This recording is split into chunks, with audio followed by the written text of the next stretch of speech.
कि बनवारी गिरधारी बनवारी तेरी यारी ने दीवाना बना दिया। बनवारी तेरी यारी ने दीवाना बना दिया। वो दीवाना बना दिया हमें मस्ताना बना दिया। दीवाना बना दिया हमें मस्ताना बना दिया। ओ दीवाना बना दिया हमें मस्ताना बना दिया। दीवाना बना दिया हमें मस्ताना बना दिया। और एक मिनट सभी भक्त लोग मीठी मीठी तालियां बजाएं, हाथ सभी लोग उठाएं और मीठी मीठी तालियां बजाते हुए कहें क्या? हो बनवारी गिरधारी बनवारी तेरी यारी ने दीवाना बना दिया। बनवारी तेरी यारी ने दीवाना बना दिया। गिरधारी तेरी यारी ने दीवाना बना दिया।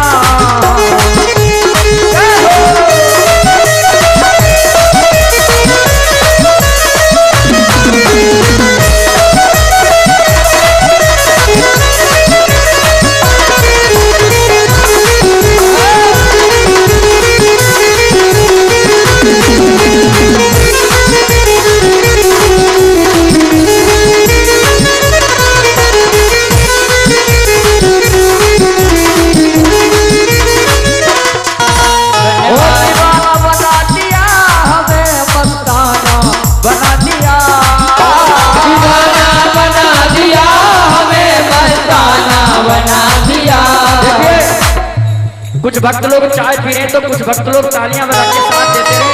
सभी माताएं मैंने हाथ उठाए और भैया लोग भी और मीठी मीठी तालियां बजाते हुए कहें क्या? हो दीवाना बना दिया हमें मस्ताना बना दिया। दीवाना बना दिया हमें मस्ताना बना दिया। बनवारी गिरधारी बनवारी तेरी यारी बनवारी तेरी यारी ने दीवाना बना दिया। बनवारी तेरी यारी ने दीवाना बना दिया। बनवारी तेरी यारी ने दीवाना बना दिया।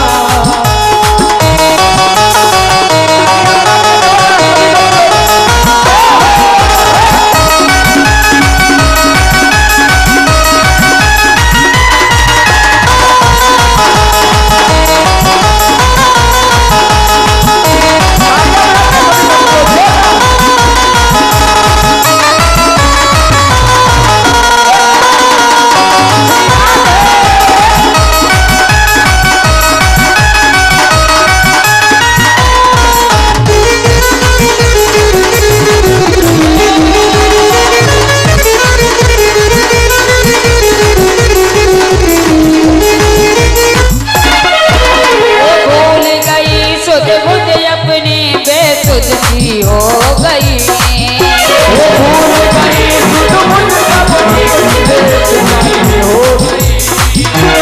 भूल गई सुध बुध अपनी बेसुध सी हो गई।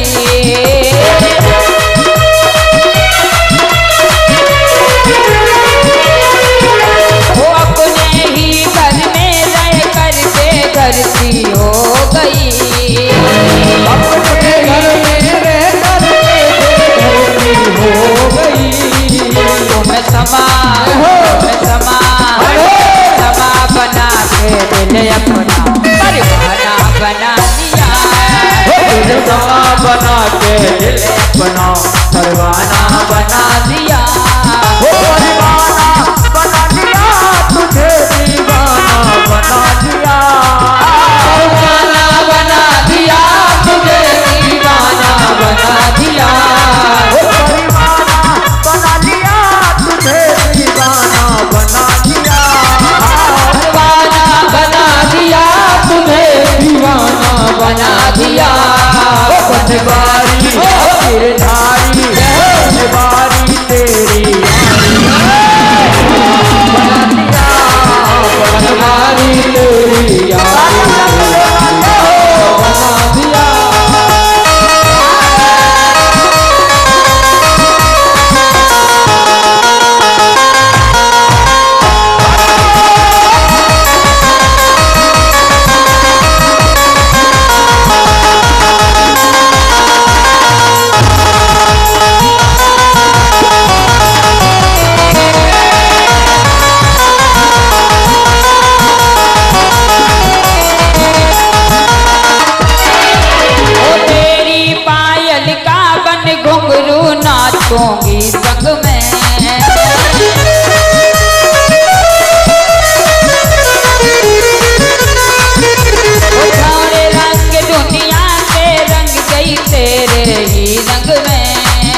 माता पार्वती के गले में जो फूलों का हार पड़ा था, आशीर्वाद के रूप में माता जानकी की गोद में जा गिरा और दिव्य आशीर्वाद दिया कि सुन सिय सत्य अशेष हमारी और पूजहि मन कामना तुम्हारी।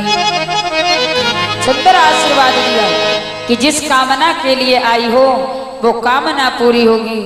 और माता पार्वती जानकी जी से क्या कहती हैं, देखिए पार्वती के सामने सीता जी ने दूल्हा यानी वर नहीं मांगा कि मुझे सुंदर वर चाहिए, पर हृदय की बात समझ गई और पार्वती मैया कह रही है, हे जानकी कि मन जाहि राज्य मिलहि सोबर सहज सुंदर सागरो करुणा निधान सुजानशील स्नेह जानत रावर। मनो जाहि राज्य मिलहि सोबर सहज सुंदर सागरो करुणा निधान सुजानशील स्नेह जानत रावर। जय नाथ गौर शेष सुनसी हरि हर यदि तुलसी भवानी को जपुन मुदित मन मंदिर चल। तुलसी भवानी को न पुन मुदित मन मंदिर चल। जान गौर अनुकूल सियई हरस न जाहि कही। मंजुल मंगल मूल और वाम अंग फरकन लगे। दिव्य आशीर्वाद दिया, मन जाहि राज्य मिलहि सोबरो सहज सुंदर सावरो करुणा निधान सुजानशील स्नेह जानत रावरो।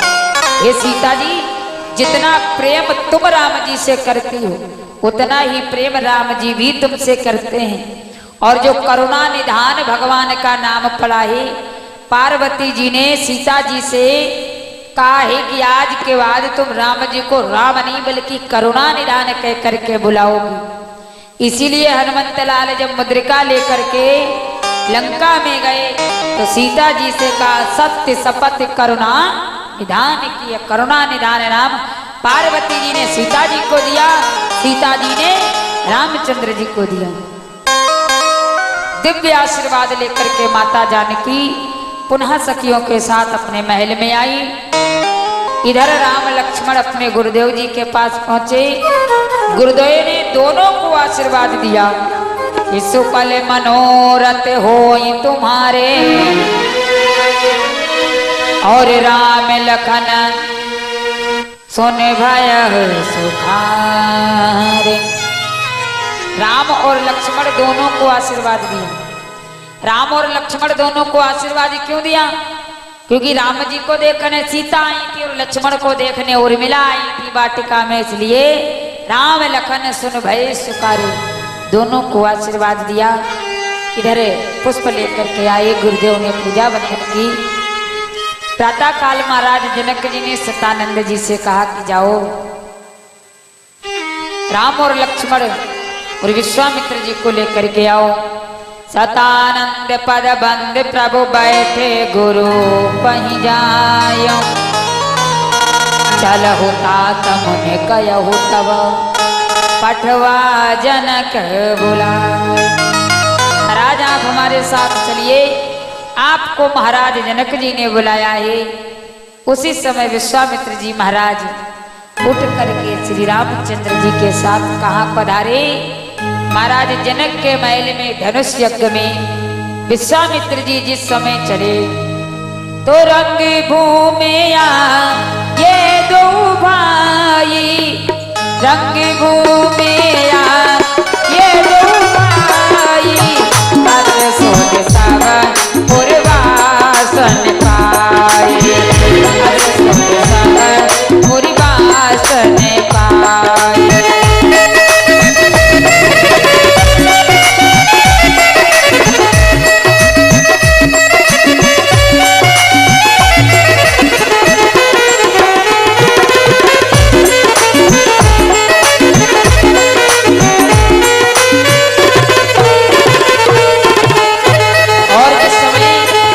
भगवान यज्ञ मंडप पर धनुष यज्ञ के पास पहुंचे।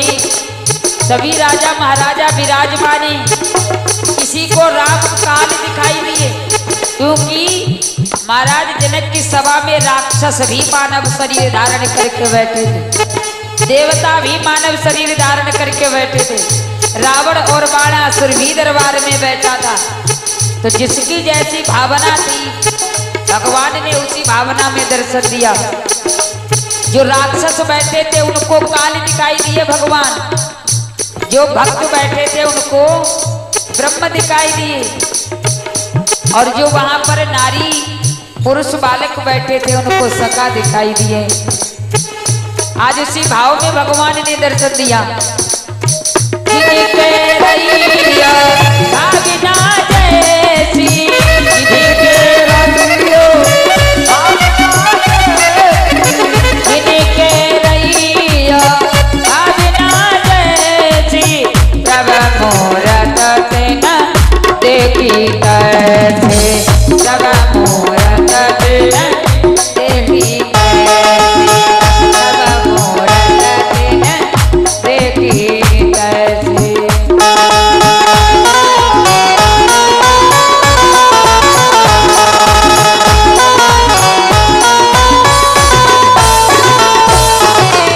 जिसकी जैसी भावना थी भगवान ने उसी भावना में दर्शन दिया। महाराज जनक जी ने विश्वामित्र जी का सबसे सुंदर आसन बनाया था, और इतना सुंदर आसन बनाया कि सब मंचन ते मंच एक, और सुंदर विशद विशाल, और मुनि समेत दो बंद तहां बैठा रे महिपाल। सबसे सुंदर आसन था। उसी आसन पर विश्वामित्र जी महाराज को प्रभु राघवेंद्र सरकार भैया लक्ष्मण जी को बिठा दिया। आज सारी सभा राम जी को देख करके हंस रही है। जो वहां पर राक्षस बैठे थे उन्होंने सोचा कि ये भी धनुष को तोड़ने आए हैं। अरे महाराज जनक जी का इतना बड़ा धनुष, और ये छोटे छोटे बालक कैसे धनुष को तोड़ सकते हैं। तो जिसकी जैसी भावना थी भगवान ने उसी भावना में कार्य किया। इधर सीता जी को बुलाने की आज्ञा दी। आइए कुछ दानदाताओं के नाम है। हमारे प्रदीप भैया बीरमपुर से 51 रुपए, रंजीत भैया बीरमपुर से 51 रुपए, रामू भैया बीरमपुर से 51 रुपए। इन सभी भक्तों ने भगवान के चरणों में दान किया है। भूत भावन भोलेनाथ सदैव अपनी कृपा दृष्टि बनाए रखें। बोलिए भक्त और भगवान की जय। माता सीता सखियों के साथ में जिस समय दरबार में आई तो रंग वो में जब सिय पगुधारी, देख रूप मोहे नर नारी। जिस समय सीता जी दरबार में आई तो बाबा कहते हैं रंग भूमि जब सिय पगुधारी, देख रूप मोहे नर नारी। लोग इस चौपाई पर बड़ा तर्क करते हैं। ये नर और नारी किसके लिए शब्द आया है? नर है भगवान और नारी है सीता। आज सीता और राम जी को देख करके सारा समाज प्रसन्न हो गया। सिए चकित चित राम ही चाहा, भय मोह बस सब नर नाहा। सीता राम जी को देख करके सब मोहित हो गए। माता जानकी सामने आसन पर जाकर के बैठ गई। बंदी जनों ने आकर के जनक जी की कीर्ति का बखान किया। महाराज जनक जी ने धनुष यज्ञ की प्रतिज्ञा क्यों की? महाराज जनक जी के यहाँ ये धनुष था। एक दिन महाराज जनक जी ने माता जानकी जी से कहा, सीता जाओ और धनुष के आसपास लेप कर दो। माता जानकी जैसे ही अपने आसन पर बैठी, महाराज जनक जी ने कहा कि धनुष के आसपास लेप कर देना। महाराज जनक स्नान करने चले गए। सीता जी ने धनुष के आसपास गोबर से लेप कर दिया। सोचा धनुष के नीचे काफी दिन हो गए लेप नहीं हुआ, तो एक हाथ से धनुष को उठा लिया और धनुष के नीचे भी गोबर से लेप कर दिया। महाराज जनक जब लौट करके आए, महाराज जनक जी ने देखा कि धनुष के नीचे भी गोबर से लेप किया ही। जानकी किसने लेप किया? सीता मैया कहने लगी, पिताजी बहुत दिन हो गए थे, धनुष के नीचे साफ सफाई नहीं थी, इसलिए मैंने एक हाथ से धनुष को उठाया और एक हाथ से गोबर से लेप कर दिया। महाराज जनक जी ने जिस समय सुना आश्चर्यचकित हो गए। धनुष के सामने प्रतिज्ञा कर ली कि इस धनुष को वही उठा सकता है जो जिसके अंदर शक्ति है। इसका मतलब ये शक्ति का अवतार है और इसको विवाह करने वाला शक्तिवान कहीं प्रकट हो चुका होगा। इसलिए महाराज जनक जी ने धनुष यज्ञ की प्रतिज्ञा की। बंदी जन ने आकर के जनक की कीर्ति का बखान किया। बोले बंदी बचनवर सुनहु सकल महिपाल, पन विदेह कर कई हम भुजा उठायो विशाल। दोनों भुजाओं को उठा करके जनक की कीर्ति का बखान किया। किने पे भुजबल वेद शिव धनु राहु, नभ भुजबल वेद शिव धनु राहु, करहु कठोर विदित सब काहू, करहु कठोर विदित सब काहू।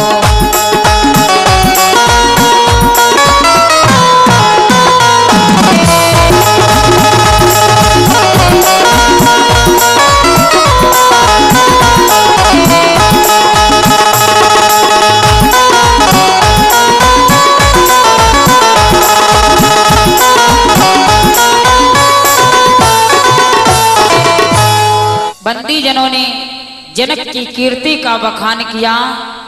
बंदी जन अपने स्थान पर बैठ गए।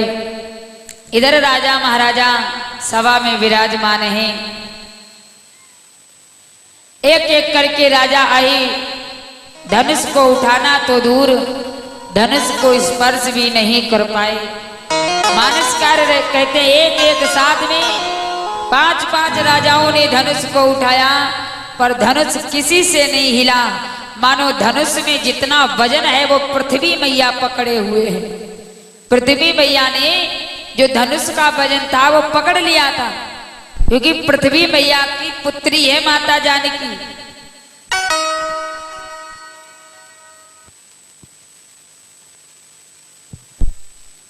तो पृथ्वी मैया ने सोचा कि अगर इन राक्षसों ने धनुष उठा लिया तो फिर सीता जी का विवाह राक्षसों के साथ हो जाएगा, तो हम अपनी कन्या का विवाह राक्षस के साथ नहीं होने देंगे।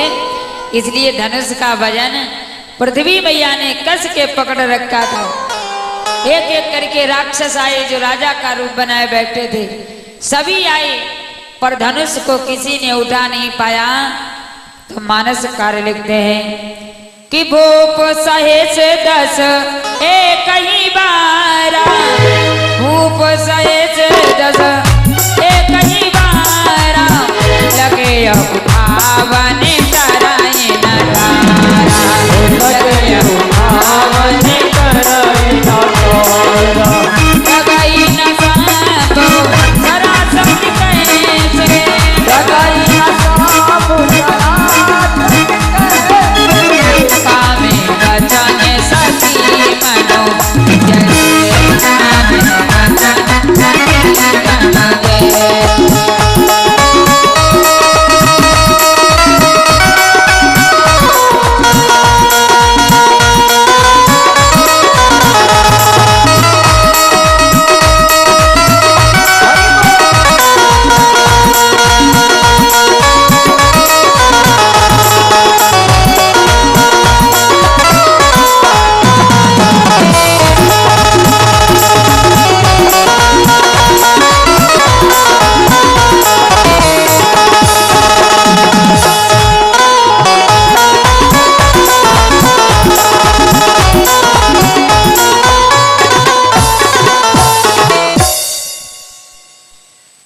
गोस्वामी जी महाराज वर्णन करते रामचरितमानस में कि भूप सहेस दस कहीं बारा लगे उठावन टराई नटारा। एक बार में लगभग 10,000 राजाओं ने धनुष उठाया। चौपाई के अनुसार एक बार में 10,000 राजाओं ने धनुष उठाया। विचार करो, 10,000 राजाओं ने धनुष उठाया तो 10,000 राजाओं की फिर 20,000 भुजाएं हो गई, और जिनकी 20,000 भुजाएं होंगी तो धनुष कितना बड़ा होगा। जब धनुष इतना बड़ा होगा तो जनक का महल कितना बड़ा होगा। पर चौपाई का अर्थ अलग निकलता है। भूप सहित 10 कहीं बारा, एक दिन में बारी बारी से लगभग 10,000 राजा धनुष उठा चुके थे। एक साथ नहीं, बारी बारी से एक एक करके राजा आए धनुष को उठाते गए। तो बारी बारी से 10,000 राजाओं ने धनुष उठाया। महाराज जनक जी ने देखा अब सभा में कोई नहीं बचा जो इस धनुष पर प्रतिज्ञा चढ़ा दे। महाराज जनक की प्रतिज्ञा थी कि धनुष पर जो प्रतिज्ञा चढ़ा दे उसी के साथ सीता का विवाह होगा। पर राम ने प्रतिज्ञा नहीं चढ़ाई, राम जी ने सीधे धनुष का खंडन ही कर दिया था।